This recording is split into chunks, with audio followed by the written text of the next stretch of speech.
Assalamualaikum warahmatullahi wabarakatuh. Semoga tetap sehat dan selalu dalam lindungan Tuhan Yang Maha Esa. Amin. Baik, pada kesempatan kali ini saya akan menjelaskan tentang apa itu sistem penjualan tunai terkomputerisasi. Nah, sebelumnya saya akan menjelaskan apa itu sistem informasi. Sistem informasi berbasis komputer adalah kumpulan perangkat keras atau hardware dan perangkat lunak atau software yang dirancang untuk mengubah data menjadi informasi yang bermanfaat. Menurut Mulyadi pada 2008, setiap sistem informasi terdiri dari blok-blok bangunan yang membentuk sistem tersebut. Seperti halnya bangunan rumah, sistem informasi memiliki komponen utama yang membentuk struktur bangunan sistem informasi. Kemudian tentang pengertian akuntansi. Pengertian akuntansi menurut Halim pada 2012 terdapat berbagai definisi akuntansi, di antaranya menurut Accounting Principles Board pada 1970.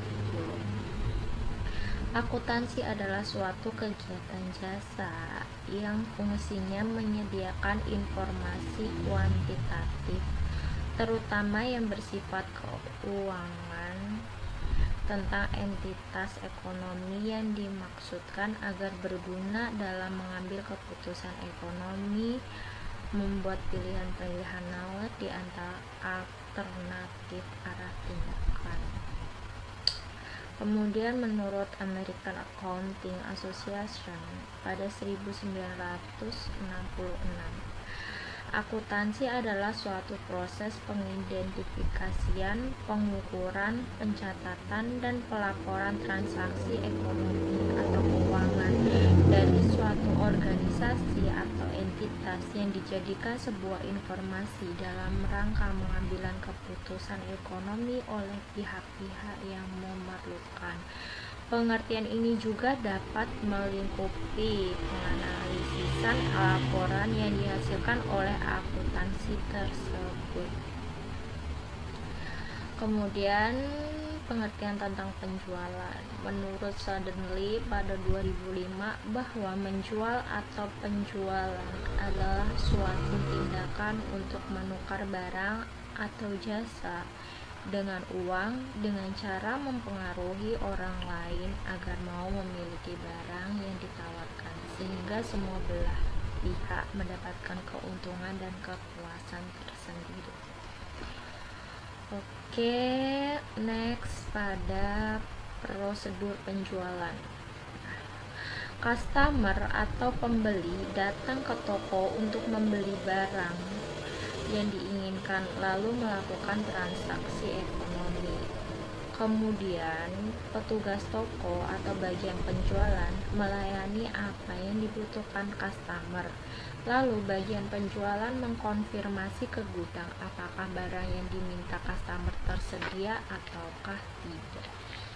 Jika barang yang diinginkan customer tersedia di gudang, maka bagian gudang akan membawakan barang yang dimaksud customer ke bagian penjualan. Selanjutnya, customer dapat langsung membayar di kasir dan kasir akan membuat nota penjualan barang untuk customer. Lalu apabila barang yang dimaksudkan customer tidak tersedia di gudang, maka petugas toko memberikan alternatif atau penawaran pilihan barang lain dengan tipe yang sama kepada customer. Setelah barang sudah tersedia dan customer telah membayar lunas di kasir, maka customer dapat membawa pulang barang tersebut. Menurut Mulyadi pada 2008, fungsi yang terkait dalam sistem akuntansi penjualan tunai adalah fungsi penjualan. Nah, fungsi penjualan ini bertanggung jawab untuk menerima order dan membeli, mengisi faktur penjualan tunai dan menyerahkan faktur tersebut kepada pembeli untuk kepentingan pembayaran harga barang atau fungsi kas. Kemudian fungsi kas ini bertanggung jawab dengan menerima kas dari pembeli. Kemudian fungsi gudang ini bertanggung jawab untuk menyiapkan barang yang dipesan oleh pembeli serta menyerahkan barang tersebut ke fungsi pengiriman. Sedangkan fungsi ini bertanggung jawab untuk membungkus barang dan menyerahkan barang yang telah dibayar harganya kepada pembeli. Kemudian fungsi akuntansi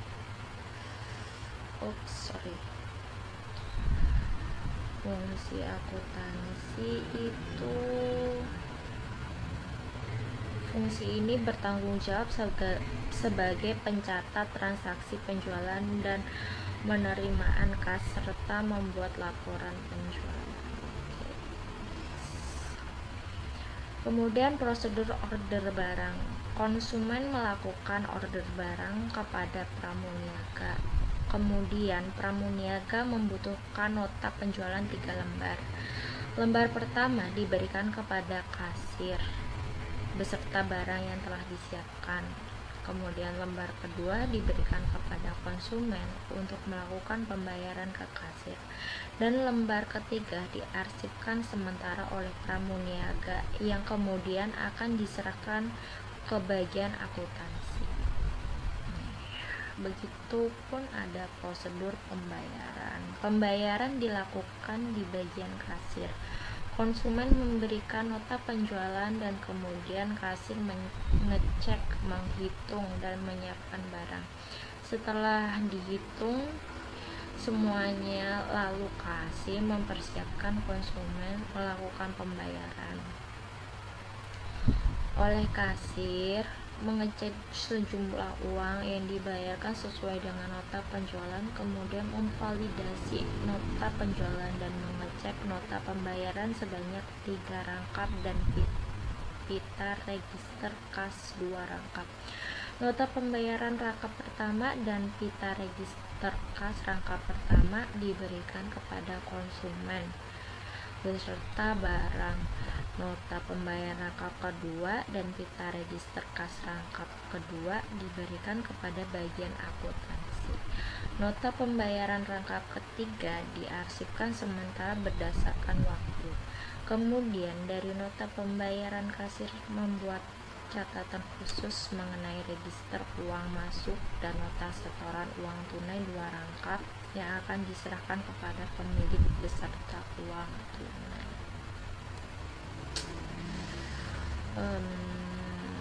Kemudian di sini ada prosedur pencatatan dan laporan. Bagian akuntansi menerima nota pembayaran dan pita register kas dari kasir beserta nota penjualan dari pramuniaga. Kemudian bagian akuntansi mencatat transaksi dalam jurnal, lalu membuat laporan penjualan, laporan keuangan, penerimaan kas, dan laporan data barang yang akan diserahkan kepada pemilik.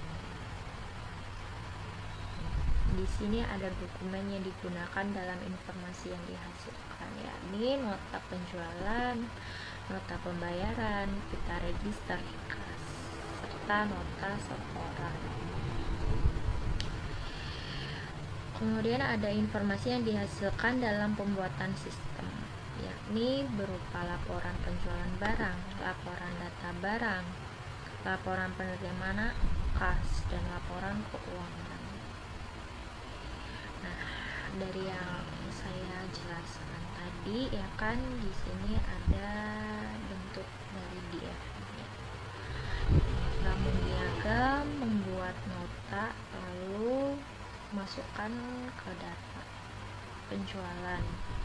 Begitu juga dengan kasir, membuat nota pembayaran dan register kas, kemudian masukkan ke dalam sistem penjualan. Nah, sistem penjualan ini mengelola, ya kan, ada barang, ada berapa barang yang masih ada yang sudah terjual. Kemudian ada accounting card, gitu kan, seperti account card gitu. Kemudian ada penjualan, data penjualan. Di sini diolah dan kemudian masuk ke dalam laporan. Begitu juga data-data barang, account card juga masuk ke dalam sistem laporan. Setelah itu laporan-laporan ini dikirim kepada pemilik laporan penjualan, laporan penerimaan kas, laporan data barang, dan laporan keuangan. Seperti itu kawan-kawan, dan untuk presentasi kali ini sekian dan terima kasih. Apabila ada salah dan kata atau kekurangan, saya minta maaf. Wassalamualaikum warahmatullahi wabarakatuh.